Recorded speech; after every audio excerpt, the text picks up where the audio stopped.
Hey guys, welcome back to Contest Prep University. I'm Joe Klemczewski with Adam Atkinson. We're going to wrap up our series this week on setting up the perfect peak week.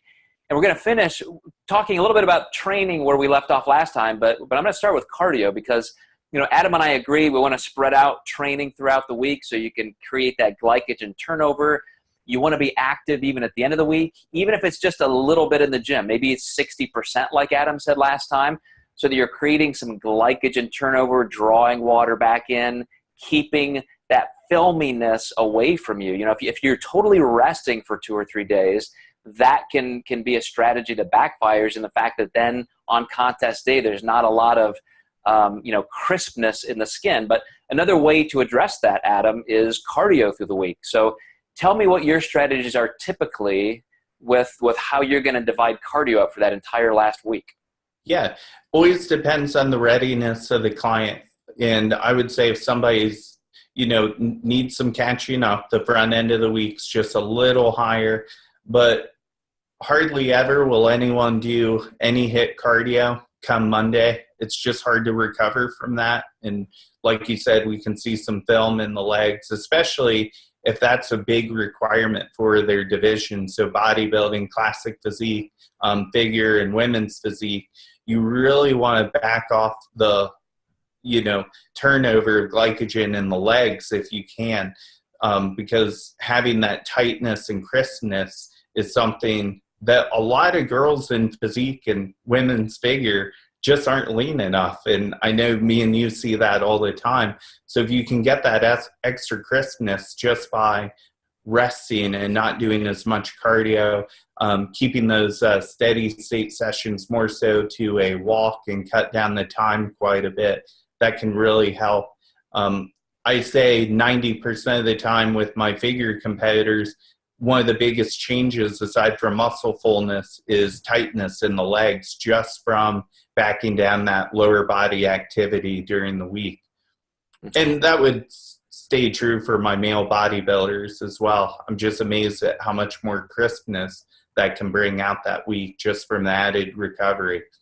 Absolutely. And by doing that, by backing off the intensity and maybe the amount, a little bit of cardio, you can make your training even more effective. You're probably getting, if you go down to even testing the workload or the torque out of muscle fiber, you're probably just getting a little bit cleaner, better contractions, which we want for that last week because you're really working on that fine-tuning posing. You're probably going to be increasing posing practice anyway.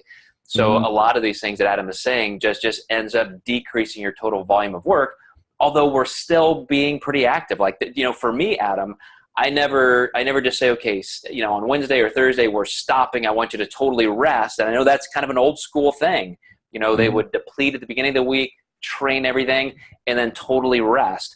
I want to stay active those last couple of days, but you can go too far with activity and flatten out. So, talk about those last couple of days and how you monitor overall work versus rest.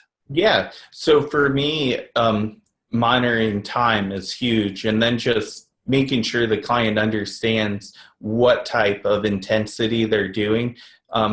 We see this all the time where we give a client HIIT and they're doing it on the stair mill. And it's like, that's not HIIT because you can't move your feet fast enough to hit those steps, or at least I can't.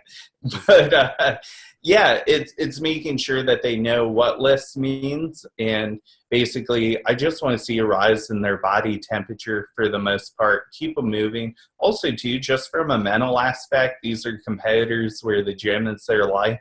So I think just mentally, it just makes them sharper, too, feeling like they did a little something. It's kind of part of their daily routine.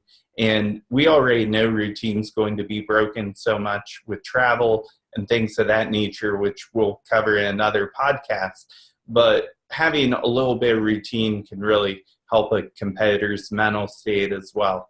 So just really watching and making sure that they're not doing too much, not letting the heart rate climb too high. Yeah, and I find, and we'll close the whole session with this, the whole series. Even though tanning product is a consideration, sometimes those last couple workouts on, Friday afternoon, you do want to get warm. You may not be pouring buckets of sweat, but subcutaneous sweat glands are still going to refill with water. But again, it's all about that turnover. And even if you're just evaporating from the skin lightly a little bit of sweat, you're still going to be drinking water, you're still going to be hydrated, but it's that constant turnover that has an impact. So guys, thanks for hanging in there through this entire series. This, of course, is not going to be the end of us talking about peaking, but we wanted to at least get those strategy components pegged into the ground, and now we'll come back and talk about them even more specifically. So thanks for watching, guys, and we'll see you next time in Contest Prep University.